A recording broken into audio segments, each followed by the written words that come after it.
Hey, what's up everybody? GameDad here, coming at you guys with a new collection series, this time showcasing everything that I currently have in my Dreamcast collection. Now originally I wanted to do this video quite a while ago, and I had the Pound Technologies cable, same one that I used for my Xbox collection videos, but unfortunately the Dreamcast version just would not work with an Elgato to capture the game footage. But I was recently watching a video that Immortal John Hancock put out where he recommended this cable right here. It's super generic packaging, but apparently this one actually works with the Elgato. So come with me as we take a look in part 1 of my Dreamcast collection. The System Disc 2 was released by Sega in 1999 and was actually a pretty cool find for the collection because it gives the user the ability to load up development or prototype games for the Dreamcast.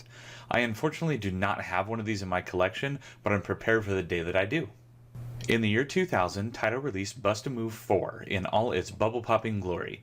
With standard gameplay and slightly updated graphics from previous entries in the franchise, this game is exactly what you would expect it to be. I did like the different kinds of puzzle aspects that were included, like in this capture though. Choo Choo Rocket was released by Sonic Team in 1999 and is another example of a puzzle-style game on the Dreamcast. I've always found this one to be oddly fun and satisfying because it requires minimal yet effective strategic planning to be successful, and to me anyways, it has a Lemmings kind of feel to it when you try to get the Choo Choos to their rocket. In 2000, Z-Axis released Dave Mirra Freestyle BMX. This is basically Tony Hawk's Pro Skater with a BMX skin. The game is fun, despite the controls feeling a little clunky to me with the pedaling and jumping actions. But overall, it was fun and pretty cool to live vicariously through a game when, as a kid, I loved riding bikes and hitting jumps with all my friends. Cheesy graphics, the undead, and guns with arcade action. The House of the Dead 2, released by Sega in 1999, had all of the above going for it. I remember playing this game and others like it constantly in arcades and always having a blast. Having it on the Dreamcast is just all the more awesome. There's nothing like turning off all the lights, firing up the game, and kicking some undead butt. Incoming was released by Rage Software in 1998 and is a quote-unquote open-world style 3D helicopter game where the goal is to take out the enemies. Now I'm not sure if it's because I'm spoiled by modern controllers and control schemes, but man, this helicopter game was hard for me to pilot. The game overall is pretty fun, but those darn controls sure made it hard to like. The graphics are pretty good for the time, and the open feel of the game is nice, but that's about it. Oh man, Jet Grind Radio. I love this franchise. It's cartoony, it's colorful, it has attitude, and it has what is basically the coolest mode of transportation ever. Yep, you guessed it, rollerblades. Released by Sega in 2000, this game takes you on an epic adventure where you shred and grind all over the city, chasing down your next objective. The only one I liked more than this was JSRF for the Xbox. In 1999, Atlas released Make-N X on the Dreamcast. The best way I can describe this game is that it feels like a first-person Ninja Gaiden kind of game, but just because of the sword.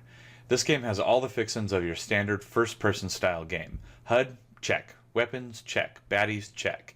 The game is fun, but I wouldn't say it's blockbuster. Love comic books? Yep. Love everything Capcom? Yep. Okay, mashup time. Capcom had another hit on their hands with Marvel vs. Capcom 2 that was released in 2000. With its awesome multi-fighter combat system, this game is a blast and really opens up new levels of strategy with how you partner up your fighters. This game is fun alone, but man, it's tons more fun with friends. Ah, Bomberman, what a great game, right? Well, this game just feels like a total rip-off of that and not in a fun way. Ms. Pac-Man Maze Madness was released in 2000 by Namco and is just a big ol' steaming pile of nope. The gameplay is mediocre, the graphics are okay, and it does feel like a Pac-Man game, but overall I was just not impressed with this. Alright, time for some sports ball! Up next is NBA 2K by Sega that was released in 2000. NBA characters? Check. Realistic graphics for the time? Check. Yet another sports game on a gaming console? Check. I'm not a huge sports fan to begin with, so this game is just okay to me. Okay, quickfire time. Next up is NFL 2K, which was released in 1999 by Sega Sports. Yep, it's football. Oh look, players and a field. Go team! Next is NFL 2K1, also released by Sega Sports, this time in 2000. Honestly, I personally think that this one looks worse than NFL 2K. Aren't they supposed to look better each year? Now time for NFL 2K2. Yes, by Sega Sports, and yep, you guessed it, released in 2001. Always a year ahead of the title. At least this one looked like a slight graphics update. Let me know in the comments below, is there actually any significant changes in games like this year over year? There must be something that keeps people buying them each year, right? Okay, final football game of the video. NFL Quarterback Club 2000 was released by Acclaim Sports in 1999. Honestly, this game looks better than all the other ones in my opinion. I didn't really get any major gameplay changes, but it looks pretty, so that counts for something, right? Ooga Booga was released in 2001 by Eidos Interactive and is a fun little 3D game with a comical color scheme and cartoony effects. It was fun to run around throwing shrunken heads at Fatty in the beginning of the game to learn the controls. I'm looking forward to when I have some more time to put into it. So there you have it, everybody. That is everything in part 1 of my current Dreamcast collection. Now, if you guys like this video, please let me know down in the comments below, and also hit those like and subscribe buttons and that notification bell so you get an alert every time I got a new video coming out.